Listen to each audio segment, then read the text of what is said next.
Hoje, pessoal, a gente vai conversar com a Cassandra Sicuro. Tudo bom, Cassandra? Tudo bem, Dimitri? Tudo Prazer estar bom. aqui. E a gente vai falar da questão do TDAH aqui no Canadá, inclusive, né? Que a Cassandra veio para o Canadá, você foi diagnosticada aqui, né? Exato. E como que isso impactou, né, a sua vida aqui no Canadá também, enfim. A vida de imigrante já é complicada, né? Então, ainda mais com essa questão. E como que você está contornando isso, né? Como que você está conseguindo trabalhar com essa questão, né? É isso? É isso. Eu sempre brinco que parece que a vida de imigrante vai trazendo as surpresas pra gente. Cada hora é uma nova, né? E aí, depois que finalmente eu consegui virar imigrante de fato, receber a minha residência permanente, veio a notícia do TDAH. Eu falei, pronto. A hora que eu achei que não tinha mais nada novo para acontecer na minha vida, eu fui diagnosticada com TDAH. Isso aconteceu, na verdade, esse ano, no início do ano. Olha. Que veio o meu diagnóstico, e eu acho que isso acontece muito, não só como foi comigo, mas acontece como com muitas mães e pais, né, que já passaram talvez dos 40, que descobre o seu próprio diagnóstico através dos filhos, né. Eu tenho visto muita gente, depois que eu descobri, obviamente, eu comecei a ler muito e vi que isso é muito comum. Talvez, não sei se porque a gente é de uma geração que passava batido de alguma forma, esses sinais passavam batidos, especialmente para as crianças que não eram hiperativas, como eu não era, hiperativas fisicamente falando. E aí no meu caso, começou porque minha filha virou para mim e falou, mãe, eu acho que eu tenho, ela falou em inglês, né, ADHD, que é o TDAH. Aí eu falei, tá, o que seria isso? Né, eu já tinha ouvido falar, não sabia muito bem o que era. E eu comecei a ler. E a hora que eu comecei a ler e vi a minha filha, eu falava, meu Deus, mas sou eu. Eu sou essa pessoa. Foi impressionante, assim, foi um susto, sabe? E aí a gente foi para o médico de família e recebeu o diagnóstico, mas eu vou contar aos poucos isso como foi, né? Muito Bacana. louco, assim. Muito bom, muito bom. Assim, quer dizer que partiu da sua filha a iniciativa, assim, interessante isso.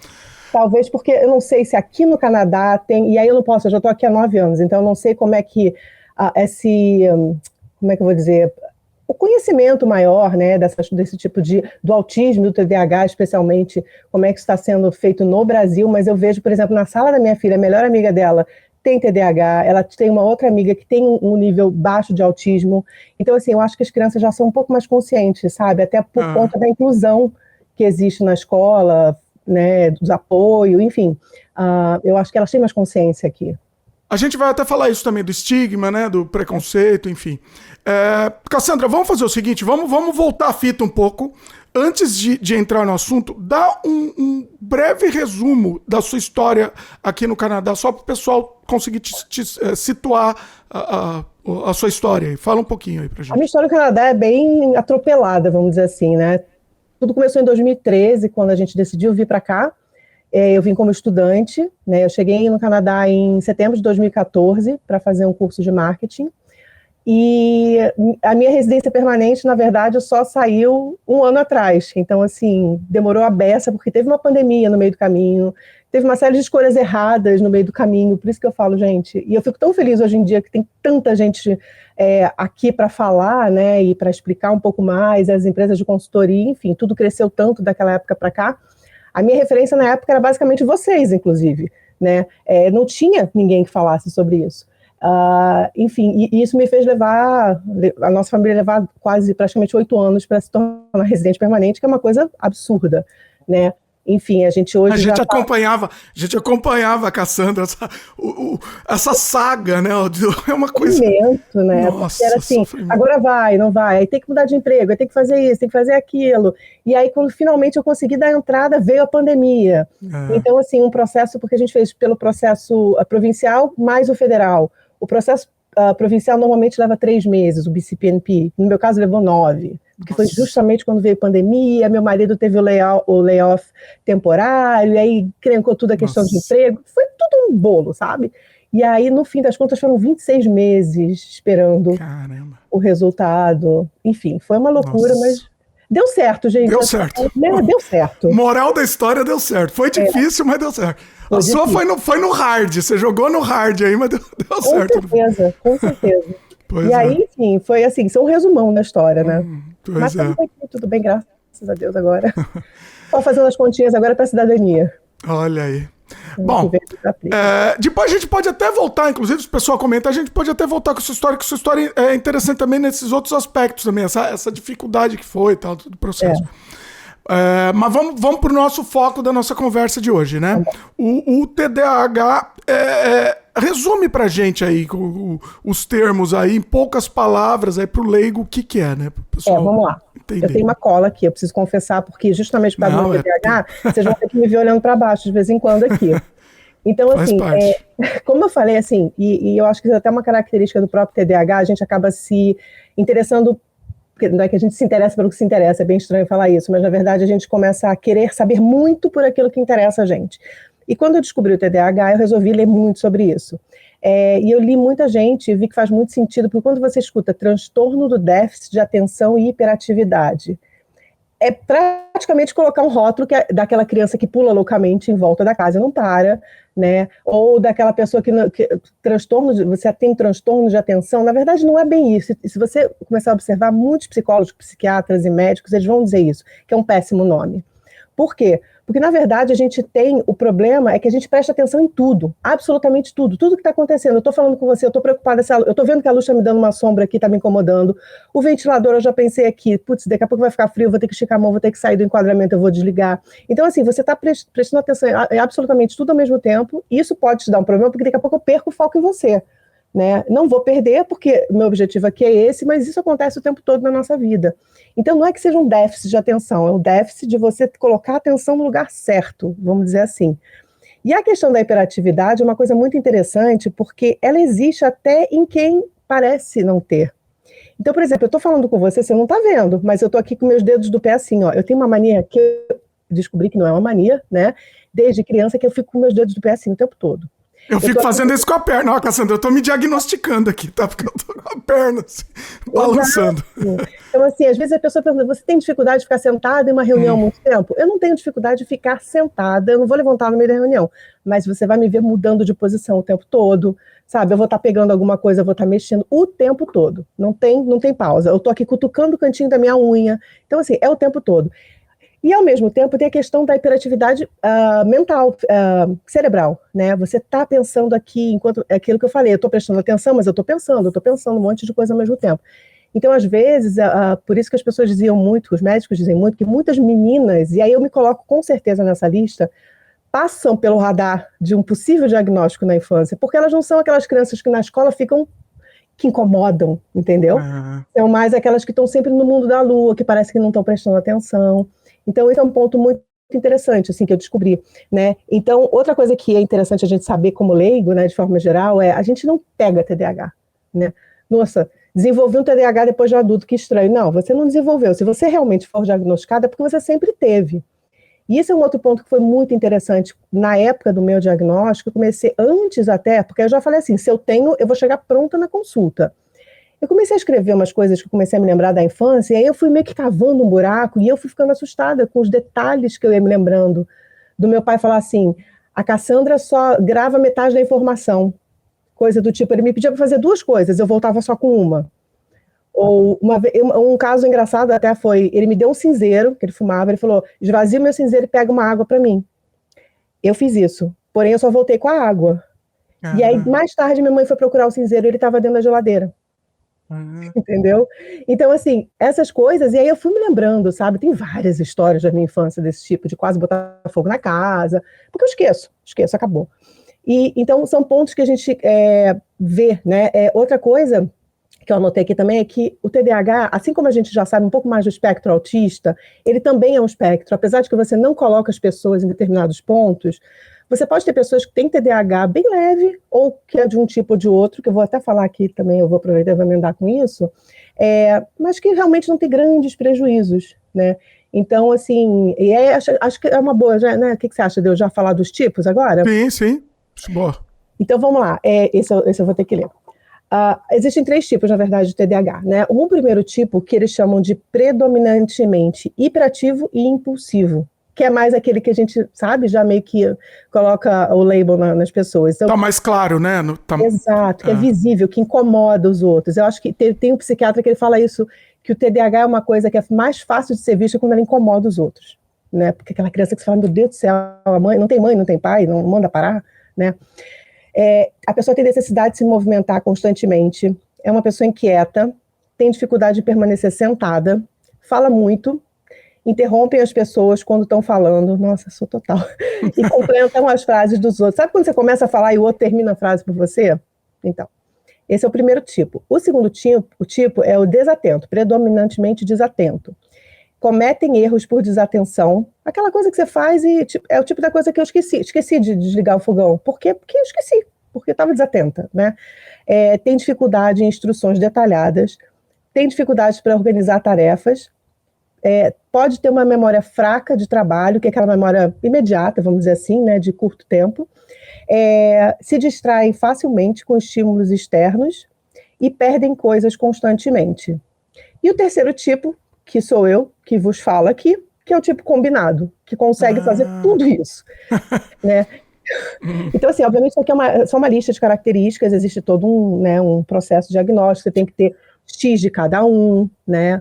Inclusive, Cassandra, acho que é importante, eu devia ter falado no começo da conversa, inclusive, aqui, tá? Esse vídeo aqui não é não é para se autodiagnosticar, né? De jeito nenhum, você procura um profissional, né? Vamos deixar claro aqui. O que você pode fazer é o que eu fiz. Antes de eu ter certeza, você vai lá e meio que já começa a notar o que você acha que é.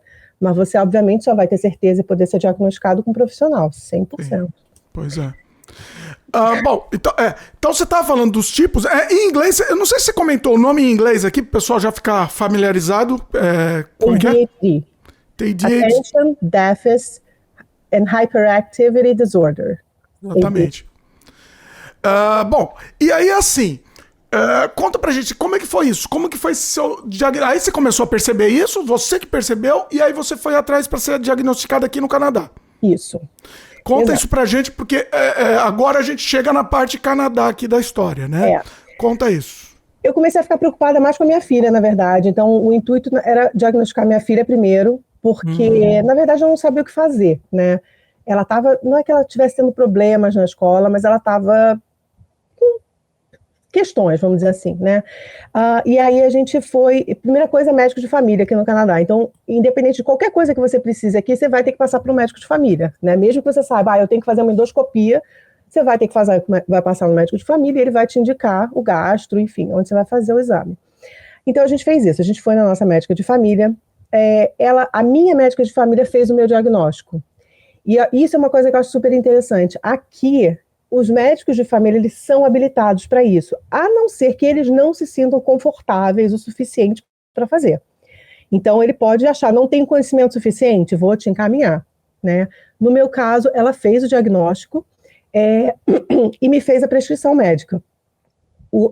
Pode falar. Não, desculpa interromper, mas assim, não perde o raciocínio.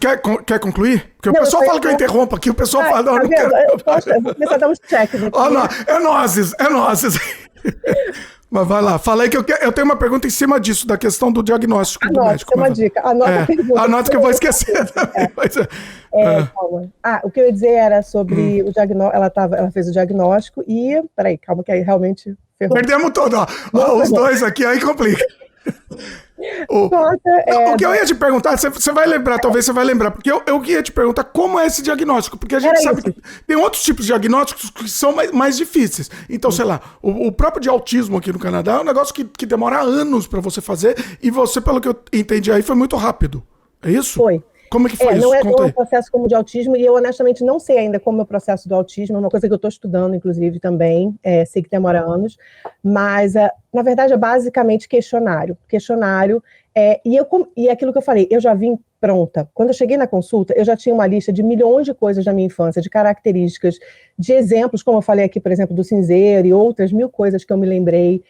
Então, assim, eu já cheguei lá muito pronta, né? Mas é uma investigação, eles fazem uma investigação completa, então ela fez várias perguntas para mim, você preenche formulários. Então, vamos dizer que existe até um DS, eu não vou lembrar o nome existe um protocolo que eles seguem, né? Perguntas certas e etc. Então, ele meio que te enquadra, né? Você precisa preencher, você precisa match, né? Como é que falaria? Tem os critérios, né? Os cheques nos critérios. Tem um X número de perguntas e você precisa ter um mínimo que você vai né, se enquadrando para eles fazerem o diagnóstico. É só nisso? Então, é só no questionário? Conversa no questionário. Na verdade, assim, uma coisa que ela não fez e que eu vejo que se faz também é conversar com a família. Mas eu não sei se ela não fez porque ela confiou em mim, no sentido de que realmente eu cheguei muito pronto e já contei histórias da minha vida. Pode ser que ela tenha meio que falado, não precisa. Mas isso foi para mim, tá? No meu caso, como adulta.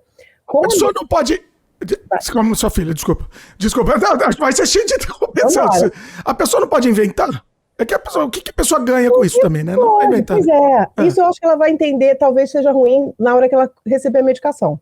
Entendeu? Tá. Se realmente uma pessoa chegar ao ponto de convencer um médico que ela tem TDAH e ela não tem, ela vai se lascar lá na frente na hora de tomar a medicação. Eu tô perguntando isso porque a gente sabe que é a doença, entre aspas, da moda, né? O transtorno da moda, sei lá. Todo mundo acha que tem. Eu sou desatento, eu tenho, né? Eu já me autodiagnostico. Eu já tô fazendo, eu acho que eu tenho, entendeu? Mas é isso, é autodiagnóstico, né? E aí você já vai lá com propensão pra isso. Eu tenho, eu vou responder até que... Vou até dar uma aumentadinha aqui, entendeu? Não pode acontecer. Pode acontecer, mas eu acho que tem que ser muito consistente para acontecer. Pelo seguinte, não é só você dizer, por exemplo, que perde a chave, né? Esse tipo de coisas acontece com todo mundo. Todo mundo esquece, todo mundo atropela o outro, todo mundo tudo. Basicamente, qualquer um desses itens, qualquer um pode ter. A questão principal ele tem que afetar você, tem alguns critérios. Então, tem que ser desde a infância, antes dos 12 anos. Ele tem que afetar você na sua vida de uma forma geral, em casa, no trabalho, na escola. Então, assim, eu tinha argumentos suficientes para mostrar que desde sempre eu tinha exemplos, entendeu? Então, assim, é uma coisa complexa, mas sim, eu realmente não é um exame. Você não vai fazer um exame físico, você não vai fazer, entendeu? Você não vai mapear o seu cérebro. No Brasil, eu sei até que eles fazem algumas coisas nesse sentido, porque a minha irmã tem TDAH, ela também foi diagnosticada, eles fizeram uns exames fisicamente falando, né? Olha! E, enfim, mas eu não sei até onde uma pessoa conseguiria simular nessa profundidade, né? Não é uma coisa de 5 minutos, mas realmente é um papo, é uma análise de perguntas, entendeu? Então, talvez algumas pessoas precisem de mais sessões, porque chegam meio perdidas e começam a ter que pensar, e eu não, eu já cheguei lá munida, porque, de novo, essa minha ansiedade, essa minha necessidade de resolver, falei, não, já vou para saber, eu tenho que saber agora, entendeu? E aí a gente conversou e foi assim. Mas não tem... Você vai falar da sua filha também, mas calma aí, vamos só para encerrar essa questão sua, especificamente do seu diagnóstico. Não tem burocracia, você chegou lá... Não é burocracia, foi bem tranquilo, é isso? Foi. Porque a minha médica se sentia habilitada. Senão, provavelmente, queria dizer, eu vou te encaminhar para alguém, ou para um psiquiatra, ou para um outro médico de família que faça, e eu ia ter que esperar. A burocracia cai nessa segunda parte agora. Eu vou falar rapidamente, depois, se for o caso, a gente desenvolve, mas assim, ela fez a prescrição médica, porém o tratamento com o psiquiatra, meu diagnóstico foi em janeiro. Eu não comecei até hoje. Por quê? Porque eu estou na fila. Isso estamos com... isso é Canadá! Estamos no Canadá agora. Exatamente. Eu tava estranhando, até agora eu tava estranhando as coisas. Agora sim. Agora entendi. Pronto. Tá pronto. Então, sabe-se quando ter esse acompanhamento, e aí, não vou pular, vou só jogar um spoiler, eu desenvolvi aquelas técnicas para me ajudar enquanto eu não tenho um acompanhamento. Então, enfim, tive que dar meu jeito. Mas nessa mesma consulta eu falei da minha filha, porque na verdade assim, eu fui para falar da minha filha, né? E aí ela meio que perguntou por que eu achava, a gente falou, ela falou, olha, para ela eu prefiro que você converse com a pediatra que vai fazer esse diagnóstico. E aí ela encaminhou a gente para pediatra, e aí na questão da minha filha, ela tem 12 anos agora, foram 3 sessões até fazer o diagnóstico. Tá. Basicamente na conversa, porém preenchemos formulários, então primeiro preenchi formulário eu e o professor dela, depois na segunda consulta ela mandou mais formulário, aí fui eu, meu marido e a escola.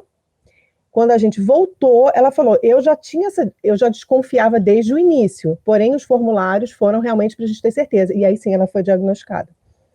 Então, teve um processo mais demorado, teve muita conversa, teve também voltar lá as manias e coisas, né, características dela para a gente ir bem no detalhe mesmo, e aí e o diagnóstico aconteceu. Então demorou um pouquinho mais, mas assim, não teve burocracia. Mas sem burocracia, apesar do processo ser demorado, não teve a burocracia, foi rápido, foi eficiente. Eficiente. Foi. Exatamente. Muito bom. E aí medicadas, né? E aí fomos medicadas e, enfim, Agora é a parte da vida, né? Da vida, pois é. Aí, assim, medicaram, só que é isso, não tem acompanhamento, isso é importante aqui, né, porque no lance Canadá aqui, não tem acompanhamento, tá marcado, tá numa fila que vai ter que esperar quanto tempo?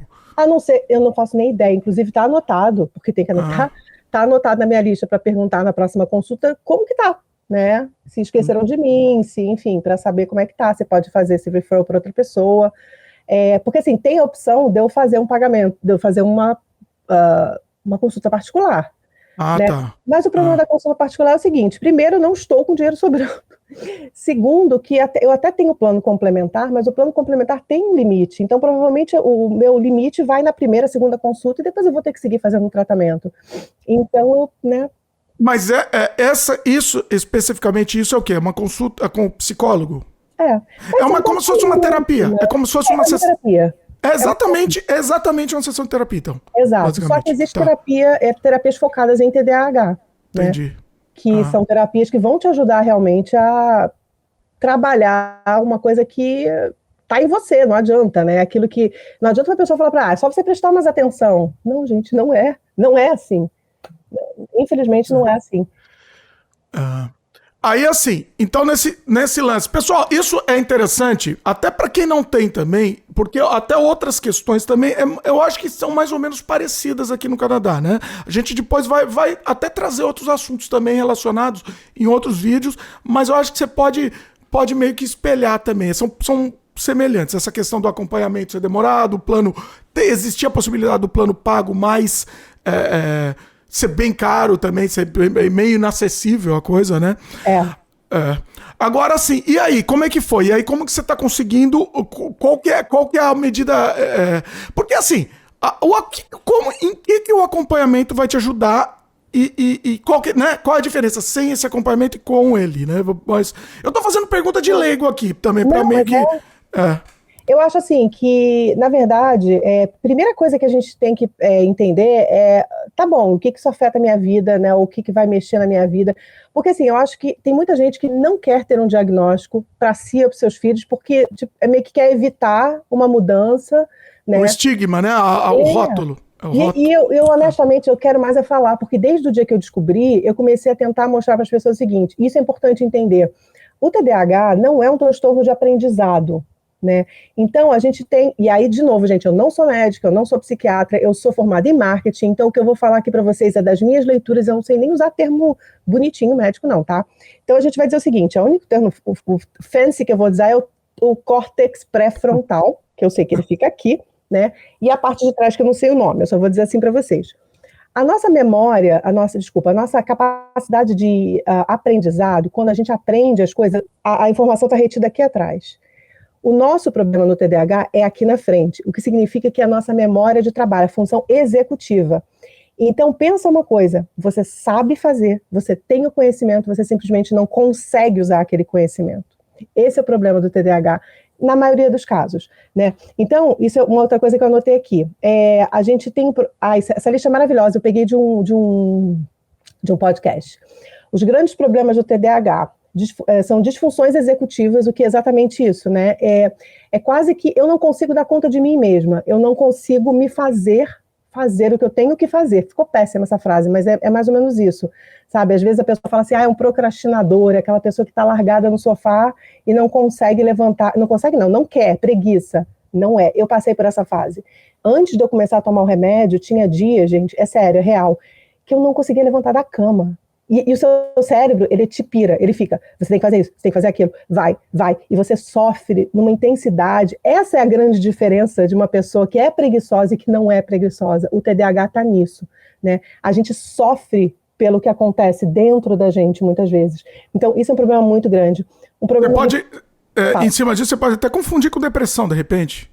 Esse é um outro problema. Eu tomava remédio para ansiedade há muitos anos. E no fim das contas, o que eu estou vendo agora, e outra coisa que está na minha lista, é que a minha ansiedade é uma comorbidade, ou seja, um problema que vem junto com o TDAH, né? Então, assim, às vezes a pessoa é diagnosticada por comorbidades, não pela raiz do problema. Realmente é bem complexo, né? Outra coisa é falta de controle de impulso, é muito complicado, e vou até falar junto, é a falta de controle emocional. Gente, eu tenho dias que eu tô maravilhosamente bem, tem dias que eu tô no fundo do poço, tem dias que eu quero jogar as coisas longe, que eu grito, que eu xingo. E aí, eu até fiz um vídeo falando sobre isso. Não é uma coisa intencional. Eu até falo aqui para minha família, eu falo, gente, desculpa.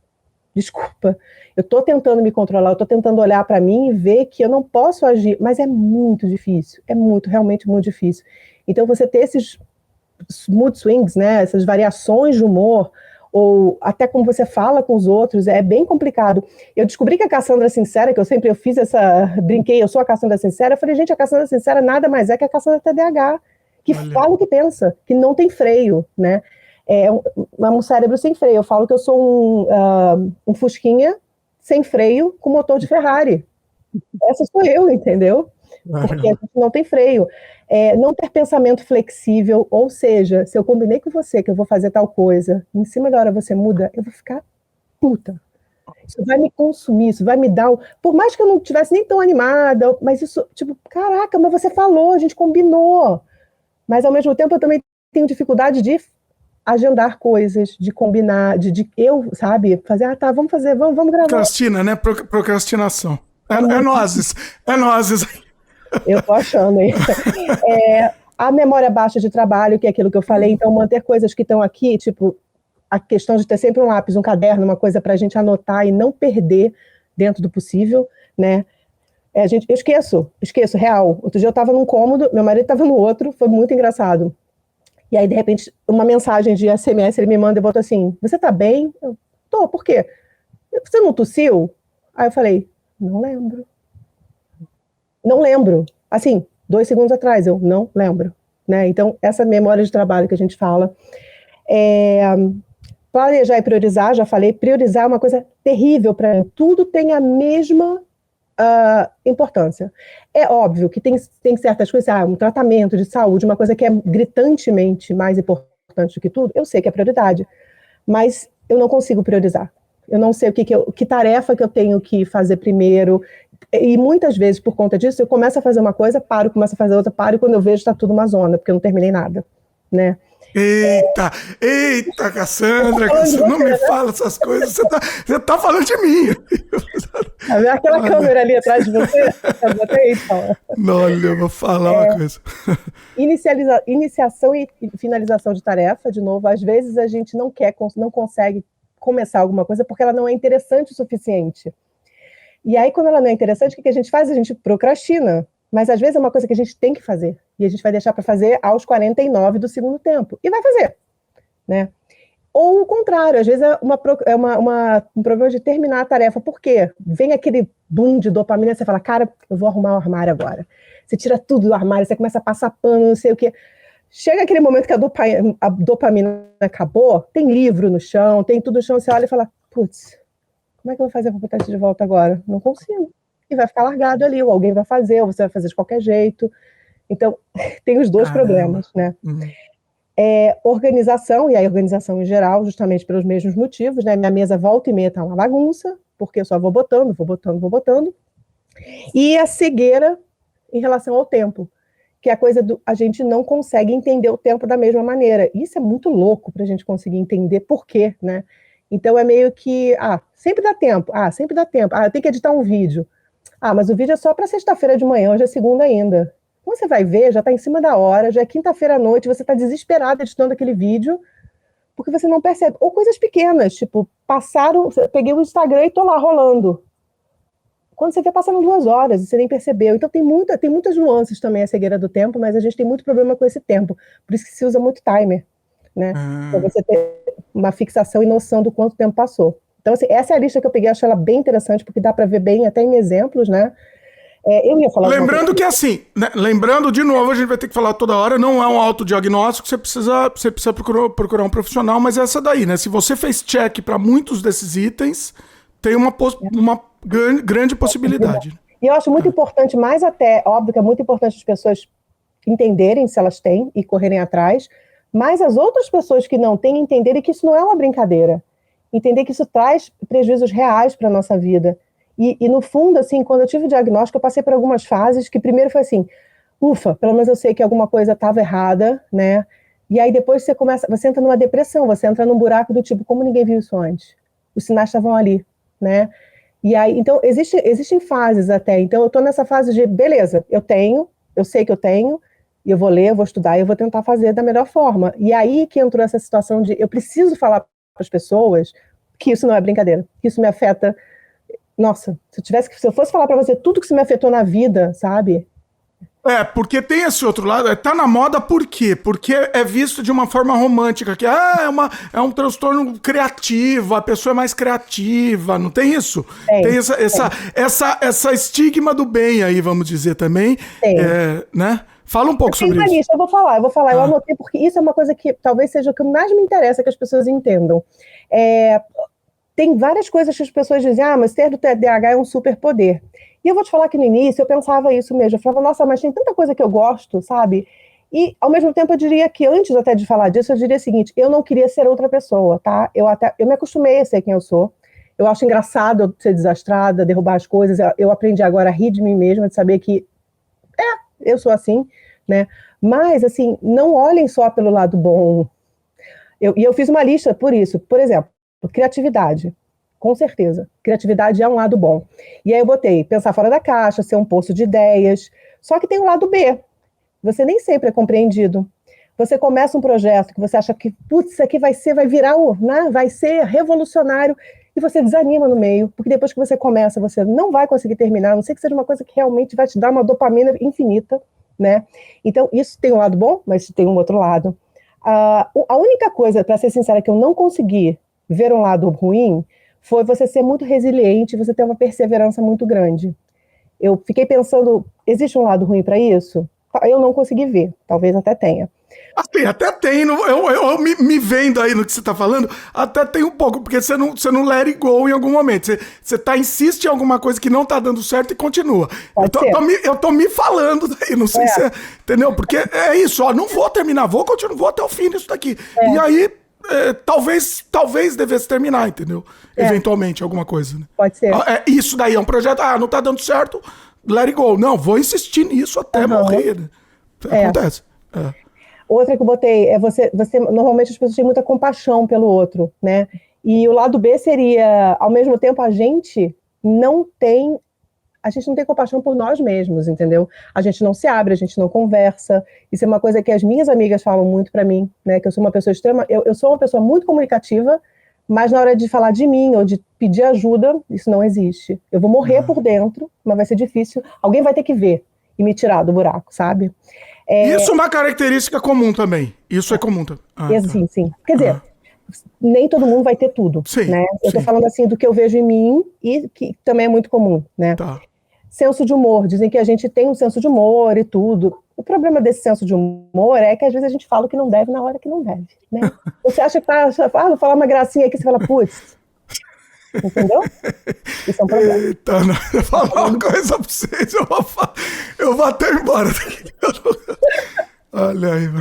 Eu vou te dar o contato da minha mãe. Falar uma coisa. Ser multitasking, né? Fazer tudo ao mesmo tempo. Eu sempre fui multitasking, eu sempre fiz absolutamente tudo ao mesmo tempo, só que isso gera primeiro, você pode não terminar nada, ou você pode fazer alguma cagada em alguma coisa, ou o que é pior, e que já aconteceu mais de uma vez comigo, é o burnout. É simplesmente você ficar doente, desabar, porque você não para.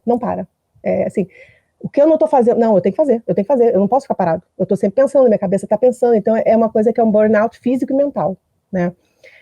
O hiperfoco, que eu acho que as pessoas falam muito e valorizam muito, e assim, não vou dizer que eu não gosto, tá? O problema do hiperfoco é o seguinte, a sua vida em volta, tudo em volta de você desaparece, né? Então, quando eu estou trabalhando numa tarefa, por exemplo, que eu gosto muito, tem um projeto, tem alguma coisa que eu quero entregar, ou que eu estou desenvolvendo, o tempo vai passar e eu não vou sentir, eu não vou ao banheiro, eu não vou beber água, eu não vou comer, eu não vou me socializar com a minha família. Então, o hiperfoco é bom até a página 2, porque você deixa de fazer necessidades básicas da sua vida, né? Elas se perdem. Volta e meia, o meu marido ele vem aqui e deixa um prato de comida do meu lado, porque dá R$5, gente. Normalmente eu só almoço depois de 4 horas da tarde, todos os dias, entendeu? A minha garrafa fica cheia o dia inteiro, eu vivo na base do café praticamente. Quando me ligo alguma coisa, eu vou e pego um café, que é mais rápido, mais fácil, né? Então, assim, eu queria deixar bem claro que é isso. Mas você é criativo, tá, mas você não tá vendo o resto. entendeu? Então, acho que vale muito falar sobre essas coisas. Então, assim, botando na balança, e agora eu quero também entrar nessa questão da medicação e quero trazer isso também para o Canadá especificamente, né? Hoje, pessoal, a gente está falando algumas coisas que não necessariamente são só Canadá, inclusive acho que esse vídeo é até legal para além de Canadá também, passa para frente esse vídeo em outras questões, mas eu quero saber, a gente vai voltar nesse lance das coisas boas e ruins em cima do nosso próximo tema, que é a questão do medicamento. Né? E eu quero saber primeiro sobre o medicamento, depois a gente entra na questão do medicamento no Canadá. Tá? Vai lá. Então, vamos lá. Eu comecei com um medicamento que não existe no Brasil. Você acha que eu devo falar o nome? Tudo bem? Será que é bom? Não por propaganda, por nada, mas é uma questão de automedicação. Meu medo é só esse. Não é uma facilidade, tá? Comprar esse tipo de medicação, mas enfim, eu acho que qualquer um. Qualquer um consegue comprar, é isso? Ou você precisa de receita? Não, você precisa de receita. Isso é uma coisa muito interessante no Canadá. Fala então, Cassandra. Pode falar. Eu acho que não tem problema. Então o que acontece? A minha irmã, eu comentei que a minha irmã também foi diagnosticada, então a gente está num momento muito parecido de medicação, então até tem algumas referências do Brasil. Aqui no Canadá, eu tomo uma medicação que não existe no Brasil, que é a Ritalina. Existe esse nome, é Ritalin, mas é Ritalina chamada no Brasil. Não tem a Ritalina no Brasil? Desculpa. Não, ao contrário. Adderall. É minha filha que toma Ritalina, eu só confundi o nome. Então calma, pera. Fala de novo aí. Você toma? Eu tomo Adderall. Tá. ADDERALL. E por que eu soletrei? Pessoal, por favor, sem automedicação, por favor, hein? Por favor. Sem automedicação. É uma medicação que começou lá atrás e foi justamente desenvolvida para quem tinha o TDAH, porque ADD que seria ADHD, só que sem o H, sem o componente de hiperatividade, para all. Por isso que o nome é Adderall, né? Então, eu comecei com Adderall, eu tô desde o início, né, com uma dose bem baixinha, e aí a gente está aumentando progressivamente. Então, isso é uma coisa que tanto no Brasil quanto no Canadá é um processo. Você tem que se adaptar não só à medicação, quanto à dosagem da medicação. Esse é o primeiro ponto. Aqui no Canadá, e assim, quando a minha médica me prescreveu, ela meio que fez um terror, porque é uma substância altamente controlada e é uma substância que pode ser usada para outros fins, né? Então... tipo o quê? Tipo droga mesmo? Droga. Olha. Então, o que acontece... Eu não estou com o vidrinho aqui para ler. É melhor... não, para ler sim, Eu ia falar para melhor não mostrar, não. Não, eu queria falar da composição. Mas, enfim, é uma substância que é altamente controlada justamente por causa porque eles usam esse material para fazer drogas, enfim, eu não sei. Entendi. E eles Ele é um dos componentes da droga, talvez. É o componente principal. Tá. E aí, o que acontece? Eles controlam de uma maneira que é a seguinte, aqui é diferente do Brasil, né? No Brasil, eles falam assim, vai lá e compra esse remédio, você vai lá e compra a caixa, mesmo com prescrição, e a caixa você pode, às vezes, você compra com 30, 60, 90, sei lá, né? Tem essa variação. Aqui eles vão te dar exatamente a dose que você precisa. Então, no meu caso, esse medicamento, ela me dá de 30 em 30, então todo mês eu tenho que pegar uma receita nova, ou fazer que eles chamam de refill, né, da mesma receita, que já está com um prazo maior, mas eles só me dão de 30 em 30. Eles fazem um acompanhamento do nível que ela me disse assim, pode ser que a farmácia te chame para fazer um exame, porque eles têm que ver se você realmente está consumindo, se você está com aquela substância no seu sangue. Olha, porque senão você estava usando para outras coisas, tá? Exatamente. Olha aí. Exatamente. Então, existe esse controle, isso foi o que ela me disse, tá? Que existe um controle muito maior, e a gente sabe que, de forma geral, os medicamentos controlados aqui, eles são mais controlados, vamos dizer, do que no Brasil, né? Já a minha irmã no Brasil, que toma Ritalina, ela vai lá, compra a caixa e vai repondo. Normal, você compra sem? Com a receita médica. Com a receita, tá. Com a receita médica. Mas não é tão controlado como aqui, né? Então essa é a diferença que eu vejo, assim, em relação ao controle. E a gente vai falar da Ritalina também, que sua filha toma Ritalina, né? Toma. A gente vai falar daqui a pouco da Ritalina, mas a questão desse daí que você falou, por que você foi receitada essa em vez da Ritalina? E você sabe por que não tem no Brasil? Enfim, fala um pouco disso. Eu não sei porque não tem no Brasil. Eu não sei se ele está em estudo, eu realmente não sei. Eu fui receitada por esse porque ela falou para mim que, de forma geral, é uma droga, um remédio que costuma funcionar muito bem. A minha filha começou com esse também, né? E ela só mudou depois. A escolha inclusive a escolha do remédio da minha filha, como eu já estava sendo medicada, a pediatra falou, como é um componente genético que desenvolve o TDAH, e ela é sua filha, eu vou começar com a mesma substância, porque na maioria dos casos pode funcionar. Uma vez que funciona para a mãe, pode funcionar para a filha. Então ela começou e depois ela teve que trocar. Mas a escolha, no meu caso, foi justamente por isso, porque costuma ser uma droga que faz um efeito ok, é um efeito que desejável. Eu sinto que eu ainda não estou na dose que vai me deixar ok. Isso vai arrumando, né? Isso vai ajustando. E uma coisa que é muito importante falar de qualquer remédio, existem duas classes, né? Existe a classe de estimulante, que entra a Ritalina, o Adderall, acho que o Venvance, e uma outra classe que eu não sei qual é, não sei dar exemplos, mas eles são diferentes. De toda forma, o remédio ele vai funcionar igual o meu óculos aqui. Eu estou olhando para você, eu estou vendo. Se eu fizer isso aqui, eu não vou enxergar da mesma maneira mais. Né? O remédio é isso. Ele é para esse momento. Para esse momento. Entendi. Exato. Então eu vou tomar, eu acordo, meu processo é, eu acordo, eu tomo o remédio e eu vou viver. Chega no fim do dia, acabou, não tem mais. Então eu tenho que fazer o processo todo dia. Ele é constante, é uma coisa... Tá. É uma coisa constante. E é igual, os dois são parecidos, então? O princípio dos dois é o mesmo? É bem parecido, eles têm a substância é diferente, mas os dois são estimulantes. Foi a palavra que eu usei? Foi estimulante? Enfim. Acho que foi. Enfim, eles têm esse componente. Eu anotei em algum lugar isso aqui, mas eu não sei mais onde está. E o que é bom falar sobre os remédios, inclusive, é que também é um outro alerta, né? Quando muita gente fala assim, nossa, mas eu dei isso pro meu filho ficou lerdo, meu filho ficou apático. E é isso, não é isso que vai acontecer de forma geral, tá? Mas qual é o nosso problema? Eu estava falando daquela hora, acabou que eu não fui até o fim. A gente tem um déficit de noradrenalina e dopamina. Eles são neurotransmissores. Então, o nosso cérebro, o TDAH, ele não produz a quantidade normal, vamos dizer assim, que deveria produzir. Quando a gente toma medicação, existe um equilíbrio dos neurotransmissores. Então, vamos dizer que isso aqui seja o certo, tá? O nosso está aqui. A gente toma medicação, a gente vai igualar. Então, ao invés de a gente ficar hyper, a gente fica ok. Por quê? Porque a gente acalma, é diferente. A gente volta para um estágio que deveria ser o normal. Quando uma pessoa que não tem o TDAH toma, ele vem para cá. Lembra que eu falei lá atrás da consequência? Sim. Ela vem pra cá, e aí ela fica hyper, aí ela vai ficar ligadona. Tá. Então essa é a diferença de você tomar o remédio quando você realmente precisa, porque você está botando simplesmente o que deveria estar no lugar, e quando você toma e você não precisa. E aí tem gente que acha que vai ter, entre 1000 aspas, por favor, superpoderes aqui, e aí toma o negócio sem precisar. Exatamente. E se ferra. E aí dá ruim mesmo. Né? Então, assim, isso não é brincadeira, não é um remédio, não é nem que aspirina não é uma brincadeira, mas não é uma aspirina que você toma, né? É um remédio que pode realmente, ele vai te viciar? Não, ele não vai te viciar se você não precisar dele, se você tomar da maneira certa. Agora, se você está tomando ele para outras funções e, né, ele vai te dar problema. Né? Então, assim, isso é uma coisa que perguntam muito, né? É muito arriscado se dar esse remédio para sua filha, não sei o quê. Não é. Não é. Não tem risco nenhum, se para criança também não Pelo tem contrário, risco. Isso é uma coisa que eu não posso dizer como prova viva, vamos dizer, mas como eu tenho lido muito, é que quando a criança é diagnosticada cedo, e aí eu não sei o quão cedo, tá? Se é desde muito pequeno ou se a idade que ela tem hoje está ok, mas a tendência, na verdade, é que os sintomas do TDAH dela vão diminuir com a vida.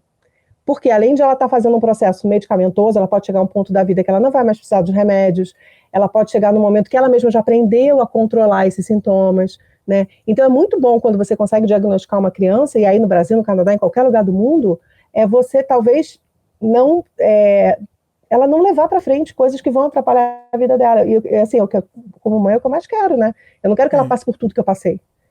Então, o medicamento... Você já sabe, né? Tenho isso, tô tendo uma crise em tal coisa, já sei como lidar. É verdade, total. Agora, a gente tá falando no tópico medicamento ainda, eu quero saber a questão de custo. Você não tem noção do Brasil, né, quanto é? Você tem alguma noção? Até pra gente comparar, e quanto tá no Canadá aqui, como funciona, se alguma parte é coberta, enfim, o que você pode dizer disso? Eu sei que o SUS no Brasil cobre. A minha irmã mora no Espírito Santo, eu não sei se existe alguma diferença. Não era um medicamento barato, a Ritalina não era barata. Eu lembro que ela comentou que ela gastou uma grana, talvez tipo $500 uma caixa, que era para 20 dias, eu não sei, não era barato. E aí você tem que entrar, fazer um processo e consegue pelo SUS. Então, assim, pelo menos tem um lado bom, você consegue, né? No Canadá, ele também não é um medicamento. Aí eu tô falando do Adderall, ele não é caro, era tipo 20 e poucos dólares, mas eu tenho o meu plano complementar e aí eu não pago absolutamente nada. Olha Né? aí. O MSP aqui em BC, que é o plano de saúde aqui de BC, ele não cobre. Então, se você está tomando a mesma medicação que eu, provavelmente você vai pagar uns 20, 30 dólares por mês, que também não é caro, né? Oh, Então, é um tratamento que eu acho que é acessível. e o da sua filha? O da minha filha não está coberto. O da minha filha, ele está 100% coberto também. Por conta do meu plano. Olha aí. Eu não lembro quanto que é, que eu não olhei. Não é caro. De qualquer jeito, não é caro, mas mas pelo menos tem essa vantagem de poder ser Você não vai coberto. gastar, sei lá, 500 dólares num remédio, não vai. Vai ser tipo 20 e poucos, 30 dólares por um mês. Se você tem o plano complementar, melhor ainda, né? Mas... Lembrando que esse plano complementar é uma coisa oficial do governo, né? Assim. Não, é plano privado, né? Não, é privado. O do governo, às vezes ele cobre, você tem que se cadastrar, né? Se você está aqui em BC, você tem algumas faixas de renda, que ele vai te dando alguns descontos de acordo com a tua faixa de renda, que o próprio governo pode sim cobrir. E aí isso vem descrito. Quando você vai na farmácia, ele vem dizendo, isso aqui cobriu, isso aqui cobriu. O meu não cobriu do governo, eu não sei se é por causa de faixa, aí eu já não sei por quê, não cobriu, mas aí veio a cobertura do meu plano, que eu tenho pelo meu emprego, que é um plano particular, aí sim eu tive a cobertura total, eu não pago nada. Eu acho que vale a pena considerar. Você vai tomar um remédio que você vai ter que tomar sempre, de repente vale a pena você até ter um plano, enfim.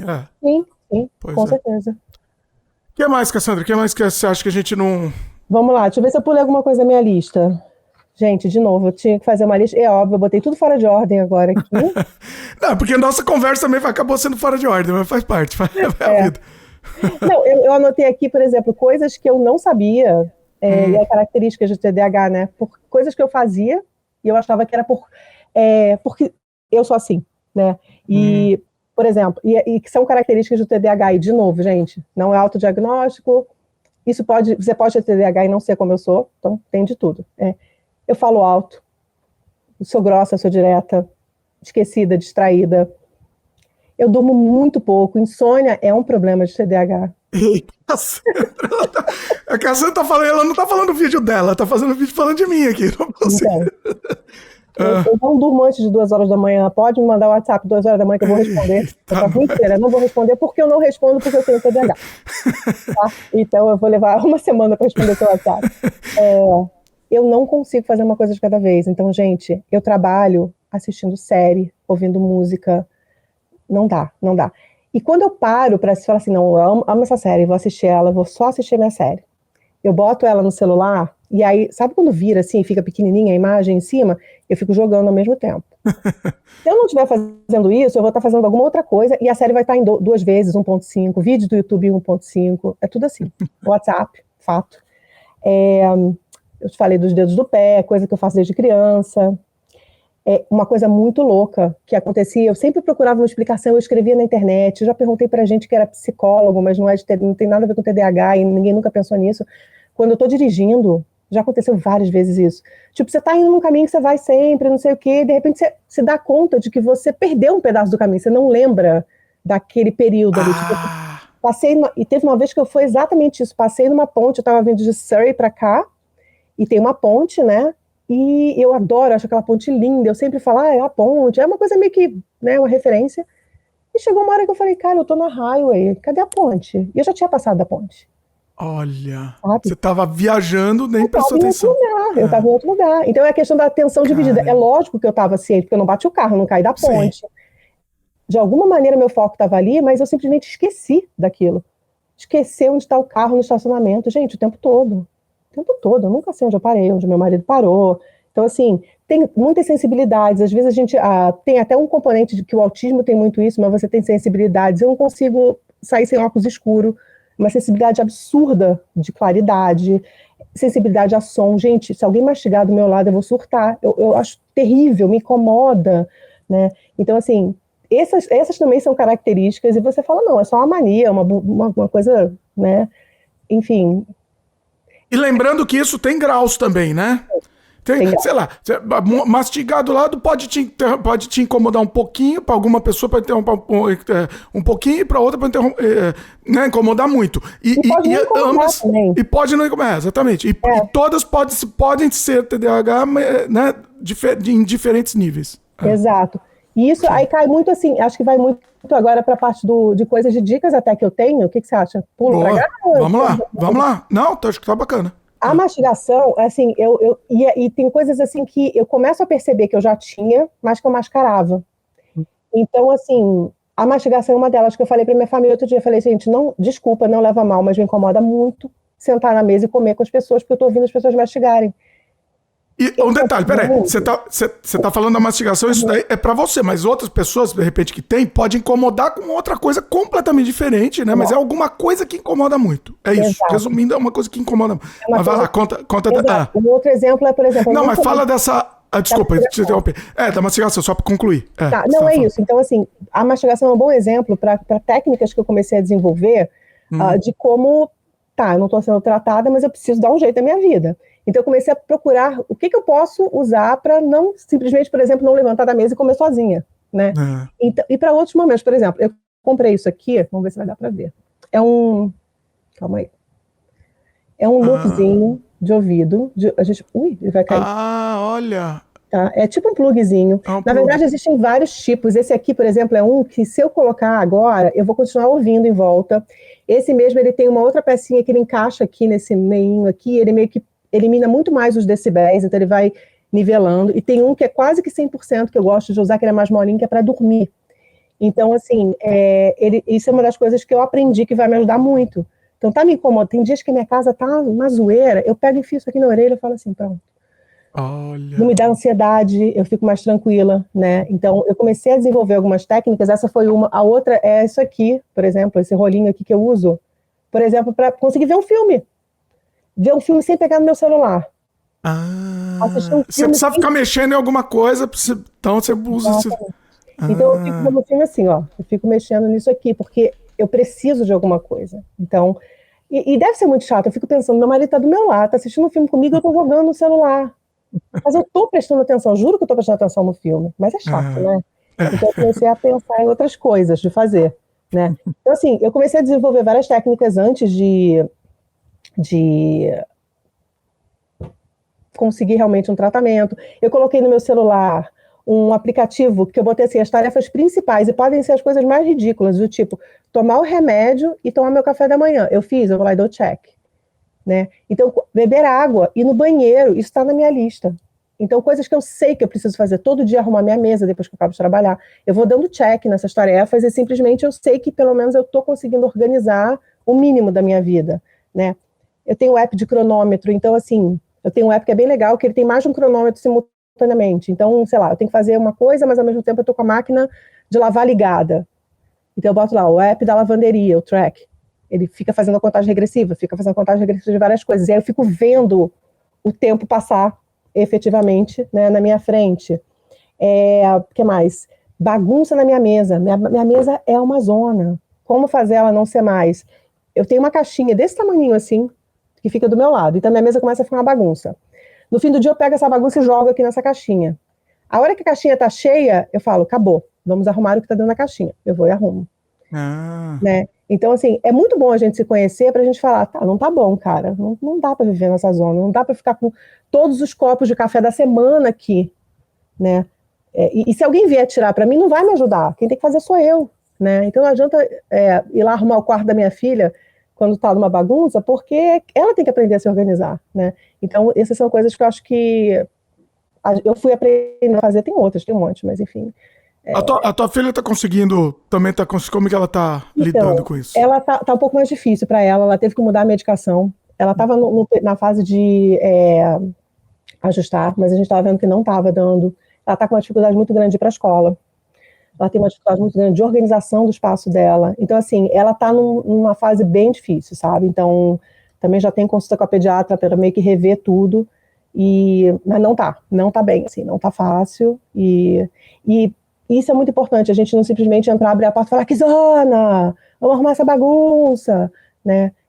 Eu brinco que ela tem sorte de ter uma mãe que tem TDAH, assim como ela, porque de uma maneira ou de outra, eu entendo o que ela está passando. É lógico que eu não vou simplesmente ser permissiva, falar, fica aí uma semana sem tomar banho, não vou, né? Mas eu entendo onde ela está, eu entendo um pouco melhor, talvez, onde é que, né, por que isso está acontecendo. Então, por isso que eu sempre falo, cara, se teus filhos estão com o diagnóstico, vai atrás, provavelmente alguém vai ter, e não é simplesmente eu falar, mas o que isso vai mudar na minha vida? Talvez não mude na sua vida, mas talvez mude na vida deles, né? Sim, sim. E aqui o Canadá tem tanta facilidade, né? Então, há uma coisa bem legal de falar, Dmitry, que não está na nossa lista aqui, mas a minha filha na escola, quando a gente recebeu o diagnóstico, eu achei que foi muito legal. Eles estão dando um suporte surreal. Surreal. Ah, isso é importante, importante. Ah, conta. Ela estuda em escola pública, então vamos deixar bem claro que ela não é de escola privada, não tem nada que... Eu nem sei, sinceramente, se teria alguma diferença, mas é escola pública. O professor dela, ele me chamou, a gente começou a conversar. Na verdade, eu fui até ele para dizer, né? Porque, de novo, se a pessoa não tem um pouco mais de conhecimento, ele não vai detectar que aquela criança pode, se ela não é uma criança hiperativa, se ela não é uma criança que apresenta sinais. Porque, assim, cara, ela é super comunicativa, ela é inteligente. Então, assim, não tem sinais aparentes, a não ser que você comece a prestar muita atenção em detalhe, né? E, de forma geral, os professores não vão analisar cada criança se não está atrapalhando a aula, né? Então, assim, eu falei para ele do diagnóstico e ele veio falar, olha, eu não conheço muito, eu sei que tem outras crianças na sala que tem, etc., vamos trabalhar juntos.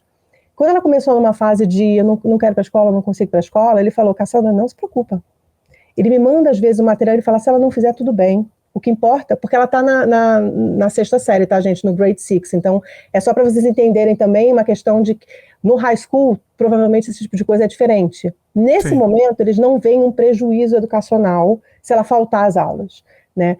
Então, ele manda as coisas, ele manda e-mail para saber como ela está, ele fala, se ela não fizer, tudo bem, eu quero que ela esteja bem, né? Então, o diretor, eu já conversei com a counselor, né, não sei se é uma psicóloga, uma conselheira, enfim, né? Então, assim, já tive reunião com todo mundo na escola, então, assim, eles estão num apoio super grande em relação a isso.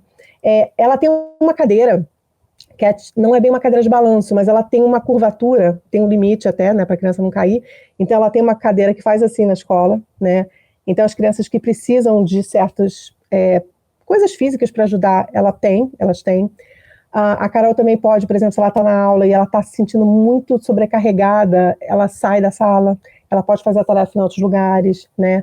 Ela usa um fone, não é nem aquele fone tem um fone que tapa bem o som, nem ela bota um fone de música mesmo, mas é anti-ruído, né? Ela deixa sem música durante a aula, mas eles até permitem que, se ela quiser, ela possa ligar uma música, né, em outros lugares. Então, assim, existe muito esse apoio, sabe? Existem outros níveis dependendo do tipo de questões que as crianças possam ter, não para TDAH, mas existe aquela questão de você ter uma pessoa específica com você, que é um EI, se eu não me engano, agora Educational Assistant, EA, que é uma professora, normalmente quem é uma criança que tem autismo, num grau que precisa de um acompanhamento, vai ter uma pessoa, né, com a criança. Isso para o TDAH eles não têm, mas eles têm certas facilidades, né, tem certos...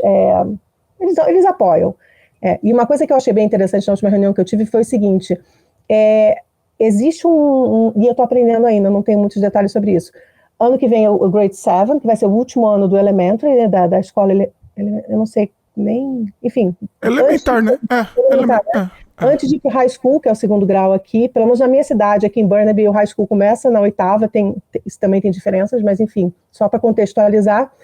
No final desse ano que vem, do Grade 7, ela é como se fosse uma análise que eles vão fazer, né, com médicos da província e tudo, que vão criar um plano de transição para ela no high school. Porque a gente também precisa entender que quando a criança vai para o high school, é outro mundo, né? É uma quebra, né? Uma ruptura aí. Exato. Então, o que acontece? Ela vai ter vários professores, aquela coisa do aconchego, talvez de você ter uma pessoa que está ali mais próxima de você, não existe da mesma maneira lá, né, no segundo grau.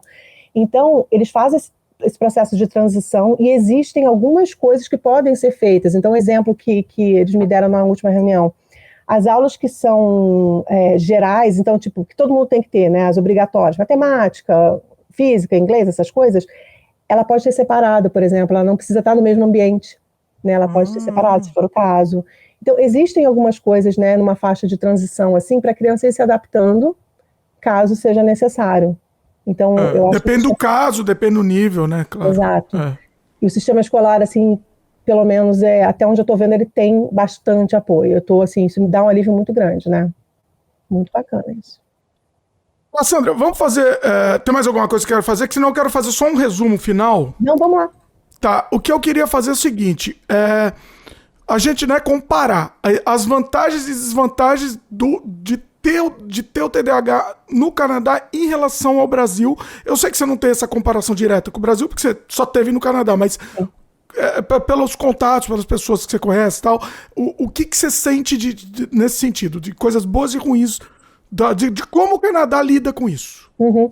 Eu sinto que, de forma geral, as pessoas estão mais preparadas aqui, né? Ou mais abertas a aceitarem, a não julgarem. Eu não vou dizer que não existe julgamento, claro que existe, aquela coisa de modinha e tudo, a gente vê em qualquer lugar, mas eu vejo que eles talvez estejam num nível tanto que a minha filha que veio falar sobre isso, porque outras crianças têm, é natural, sabe, assim, a coisa, eu vejo com mais naturalidade as pessoas entenderem e terem um pouco mais de conhecimento, né? A questão de medicamento, eu gosto, não sei se isso seria uma vantagem, mas eu acho importante, já que é uma substância que pode ser perigosa, né, ser uma coisa mais controlada, mas não em si para mim, para tratamento. Para você não faz tanta diferença. Exato, mas aí eu já pensando na sociedade, né, no que pode acontecer com isso. Mas eu me sinto muito apoiada, eu acho que a questão de você não ter tanta burocracia para você ter um diagnóstico é muito importante, né, e talvez até ajude a pessoa a falar, putz, não vai me dar tanto... Ainda mais uma pessoa, gente, que tem TDAH, que vai ter limitação, que vai falar, cara, eu não vou no médico, eu não preciso, sabe? Vai e resolve logo isso. Você não vai ter que passar por um processo como a minha irmã teve que passar, de fazer exame disso, de aquilo, até, entendeu, ter um 100%. Talvez essa não burocracia seja justamente para isso, né? Para não afastar as pessoas, né? Para fazer a pessoa... já diagnostica logo. Não, e eu acho que... não, de forma geral é isso. Eu acho que o conhecimento é o principal. O apoio, e aí muito mais na questão da escola. E esse que eu falei para vocês, que ela vai ter no high school, também acontece, depois que acaba o high school, que a pessoa entra no college, eles também têm isso. Então, não é uma coisa que eles vão largar para lá, né? É uma coisa que vai ter um acompanhamento. Então, existe uma preocupação, eu vejo muito no Brasil, tipo, não aceita, não quer, tem problema, sai, expulsa da escola, né? Isso muito com autismo também, mas com TDAH também acontece, dependendo do nível da idade da criança. As pessoas não estão preparadas para lidar com isso. E como não estiveram preparadas para lidar comigo no jardim de infância, por exemplo, que eu passei por casos assim, simplesmente me empurravam para frente. Ela é muito esperta, ela é muito adiantada, vai. Não tinha porquê. Né?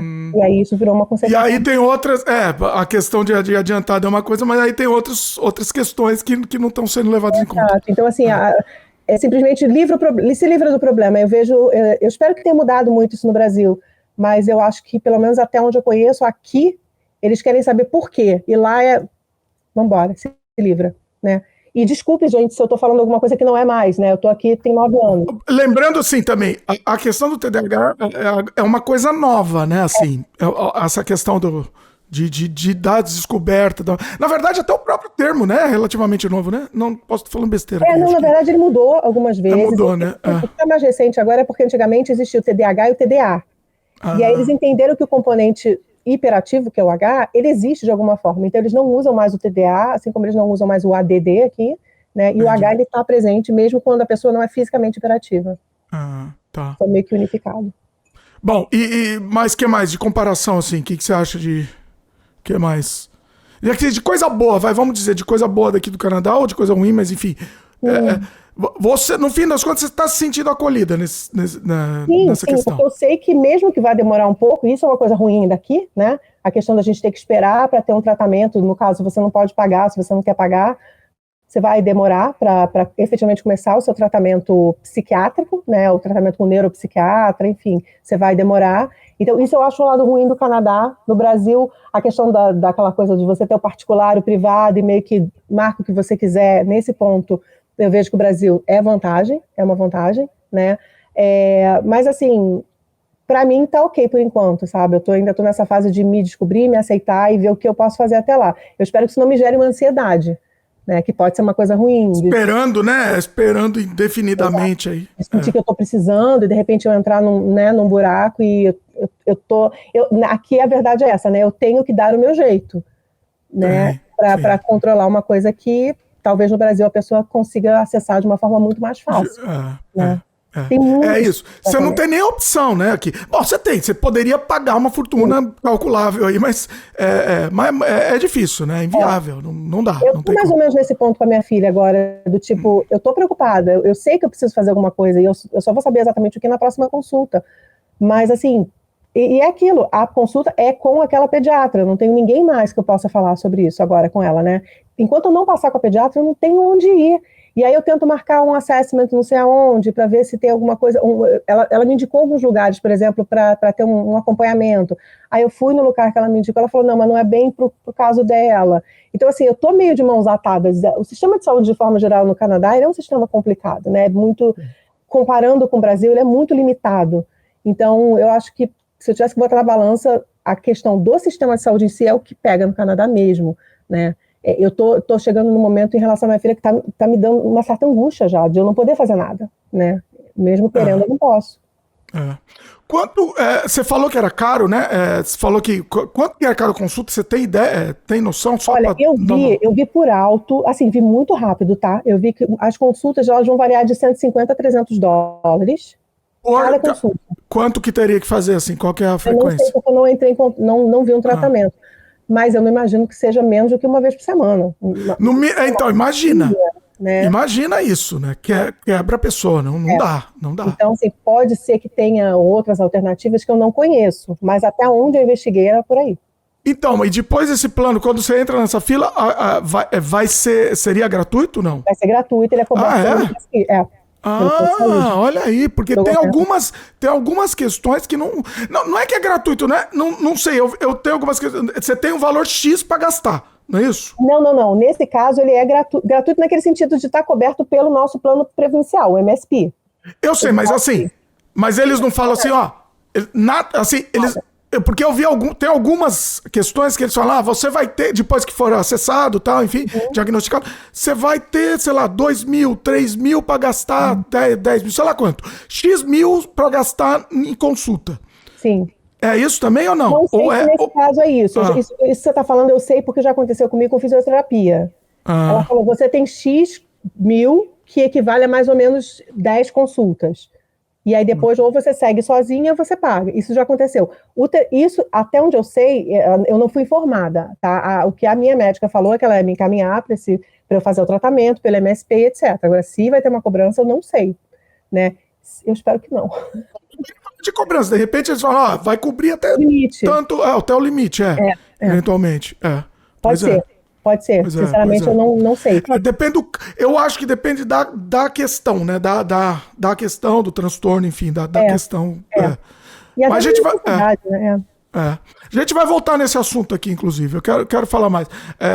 A questão de saúde, eu acho que eu quero falar bastante aqui, porque realmente, assim, tem que ser trazido, pessoal. Tem que ser o elefante da sala que temos aqui, não tem jeito. Sem dúvida. Né? E eu vou te falar, as histórias que eu tenho, assim, é de chorar. Nossa. Vou trazer a Cassandra de novo para contar mais essas histórias também. Vamos fazer um painel, porque olha... A próxima vez que quero trazer a Cassandra, vamos tentar, de repente, a gente faz ao vivo. O que você acha? Acho que pode ser legal. Vamos? Aí o pessoal participa com pergunta, vai ser legal também. Inclusive, pessoal, façam suas perguntas aqui também para Cassandra, de repente a gente já vai anotando, colocando, separando mesmo para um próximo episódio, assim. Não necessariamente você precisa falar só do TDAH, né? Pode falar de outros assuntos também, ou relacionados ou não também. Eu tô querendo fazer vídeo com a Cassandra faz tempo já, né? Que a gente tá... Nossa, muito olha aí o TDAH, né? Vamos fazer. Depois marca, né? Vamos marcar. O brasileiro, né? Coisa do brasileiro isso também. Tá vendo como é que dá pra confundir? Pois é. É normal isso. Pois é. E a Cassandra, ela fez um... Hoje ela falou sobre... Ela me descreveu aqui no vídeo de hoje. Então eu tô com medo aqui dessa conversa aqui, porque ela... Assim, eu quero fazer isso. Eu vou fazer o exame também. Eu acho que eu vou fazer também. Você me encorajou, inclusive. Essa conversa aqui, você me encorajou isso. Bom. Vou fazer, eu acho que vai ser legal. Não, essa ideia vale muito, assim, é um pouco assustador realmente, porque a gente até tem que mexer em coisas do passado que vão machucar, e eu já te adianto, e óbvio, gente, não é para culpar pai e mãe, não é intencional, né, a gente tem que pensar que a gente é de uma geração, filhos de uma geração ainda que foi criada de uma forma diferente da gente, né, então, assim, a gente vai passar por esses problemas, e eu ainda passei em família, porque eu conversava com a minha irmã e a gente trazia coisas juntas, que às vezes uma lembrava, outra não lembrava, então é um processo que não é fácil, a gente se culpa, a gente se pergunta o que teria sido da nossa vida se a gente tivesse sido diagnosticado cedo, das decisões que a gente teve, das escolhas e das faculdades que a gente abandonou pelo caminho, sabe, de coisas que a gente poderia ter feito diferente, mas era para ser, então assim, não adianta sofrer com o que não foi. Pensa para frente, como eu posso ser melhor, como eu posso ajudar meus filhos, os meus amigos e outras pessoas, e é isso, vai seguir a vida. Não tem jeito. Não vai curar. Não vai curar. Não vai curar, mas você vai apaziguar a coisa, né? Isso, pois é. Então é o que você é, acabou, pronto, aceita. Aceita, pois é, exatamente. Cassandra, quer dar um recado aí? Fica à vontade aí, dá os recados aí, pessoal, recado final, manda ver.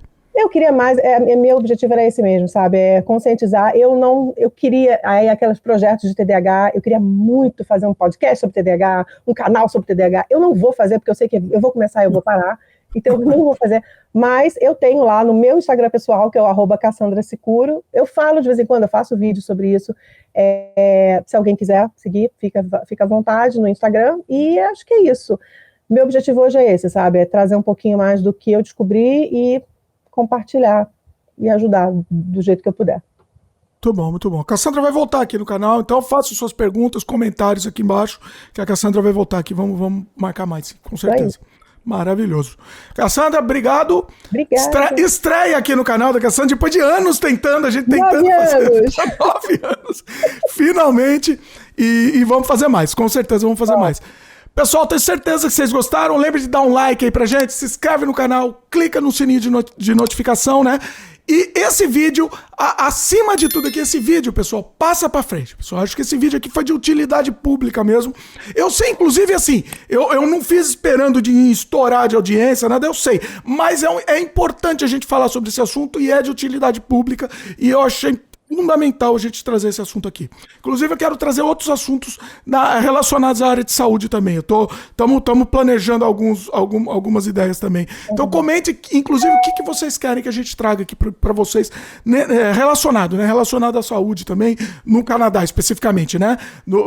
E eu gostei muito do que a gente fez, Cassandra, que foi essa comparação e demos um apanhado geral também para quem queria entender do TDAH de uma forma geral e trouxemos para o Canadá também, então foi muito legal, foi muito legal que a gente fez. Adorei. Muito bom. Pessoal, comenta aí, vocês foram diagnosticados, conhecem alguém que foi? Comenta aqui, vocês têm essa questão aqui no Canadá também, enfim, comenta aqui embaixo, queremos a participação de vocês também. É isso? Obrigada. Cassandra, mais uma vez, obrigado, incrível, valeu pessoal e até a próxima.